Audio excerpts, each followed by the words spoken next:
বন্ধুরা, খবর সংযোগের বিশ্লেষণমূলক অনুষ্ঠানের আজকের ভিডিওতে আমরা কথা বলবো এমন তিনটি ঘটনা নিয়ে যা আগামী কয়েক মাসে পুরো বিশ্বের মানচিত্রই বদলে দিতে পারে। প্রথমত, ইউক্রেন রাশিয়া যুদ্ধে নতুন মোড়। ট্রাম্পের শান্তি পরিকল্পনা কি সত্যি কাজ করবে? দ্বিতীয়ত, পোল্যান্ড কেন 2 বিলিয়ন ইউরো খরচ করে একটি অদৃশ্য দেয়াল তৈরি করেছে? আর তৃতীয়ত, আমেরিকা ভেনেজুয়েলা সংঘাত, চীন কেন নীরব দর্শক হয়ে বসে আছে? শেষ পর্যন্ত থাকুন, কারণ আজকের বিশ্লেষণ এমন কিছু তথ্য জানতে পারবেন যা মূলধারার মিডিয়া হয়তো আপনাকে পুরোপুরি বলছে না। আর হ্যাঁ, ভিডিওটি অবশ্যই লাইক করুন, শেয়ার করুন এবং চ্যানেলটি সাবস্ক্রাইব করতে ভুলবেন না।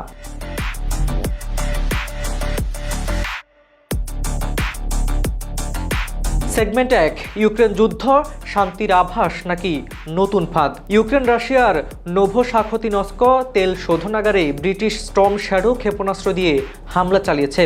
এই শোধনাগার রাশিয়ার দক্ষিণাঞ্চলের প্রধান জ্বালানি সরবরাহকারী এবং সরাসরি রুশ সেনাবাহিনীকে তেল সরবরাহ করে।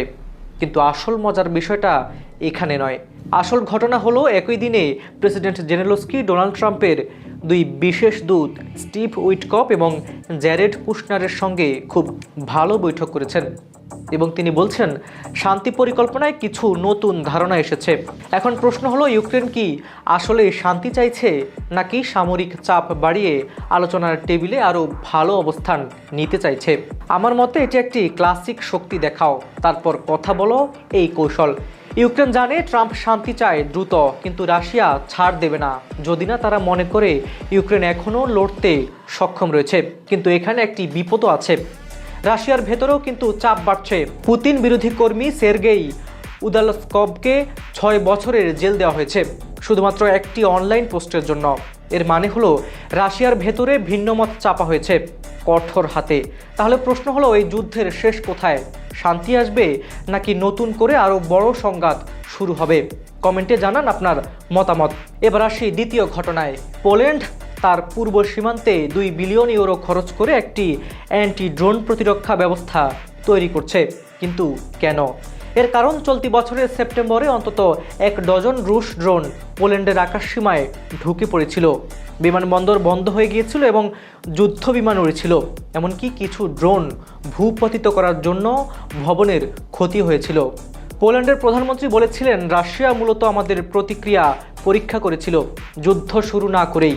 এখন ভাবুন তো, রাশিয়া কেন এমন করবে? উত্তর খুবই সহজ। তারা দেখতে চায় ন্যাটো এবং ইউরোপ কতটা দ্রুত সাড়া দেয়। এটি এক ধরনের মনস্তাত্ত্বিক যুদ্ধ। পোল্যান্ডের উপপ্রতিরক্ষামন্ত্রী চেজরি টমচিক বলেছেন, আগামী 6 মাসেই এই সিস্টেমের প্রাথমিক কাজ শুরু হবে আর পুরো সিস্টেম প্রস্তুত হতে সময় লাগবে পুরো 24 মাস। এই সিস্টেমে থাকবে মেশিন গান, কামান, ক্ষেপণাস্ত্র এবং ড্রোন জ্যামিং প্রযুক্তি, মানে একটি পূর্ণাঙ্গ আকাশ প্রতিরক্ষা দেয়াল। কিন্তু এখানে একটি বড় সত্য রয়েছে।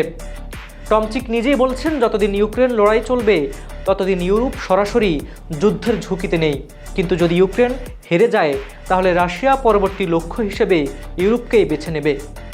অর্থাৎ ইউক্রেন এখন শুধু নিজের জন্য নয়, পুরো ইউরোপের জন্য লড়ে যাচ্ছে এবং পোল্যান্ড সেটা খুব ভালোভাবেই বুঝতে পেরেছে।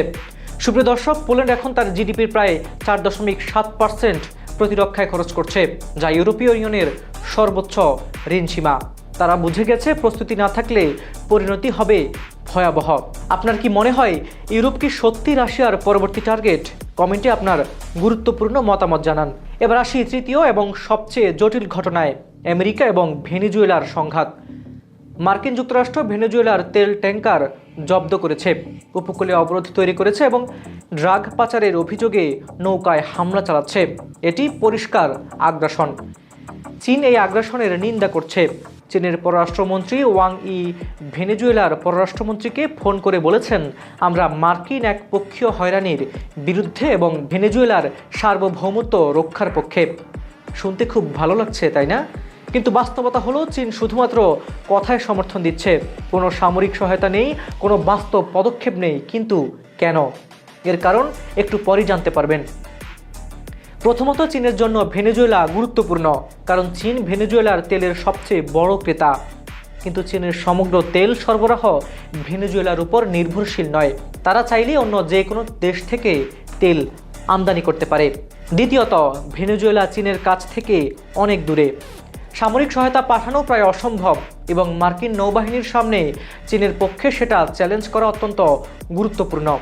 তৃতীয়ত, চীন জানে এটি হতে পারে একটি ফাঁদ। ট্রাম্প প্রশাসন চীনকে লাতিন আমেরিকায় জড়িয়ে দুর্বল করতে চাইছে। চীন সেই ফাঁদে পা দিতে একদমই চায় না। তাহলে চীনের কৌশল কি? সহজ কূটনৈতিক সমর্থন দাও, কিন্তু বাস্তবে জড়িও না।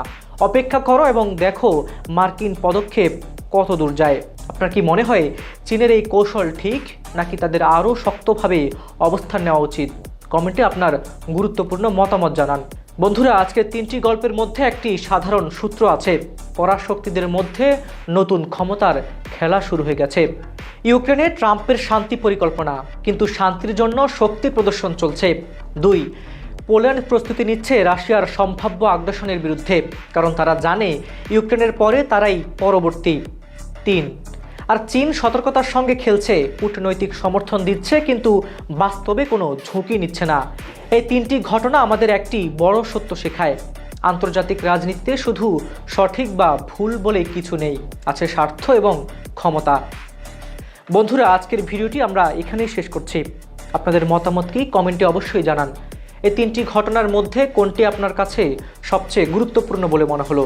আর হ্যাঁ, ভুলে যাবেন না লাইক, শেয়ার এবং সাবস্ক্রাইব করুন। বেল আইকনে ক্লিক করুন যাতে পরবর্তী ভিডিওর নোটিফিকেশন পান।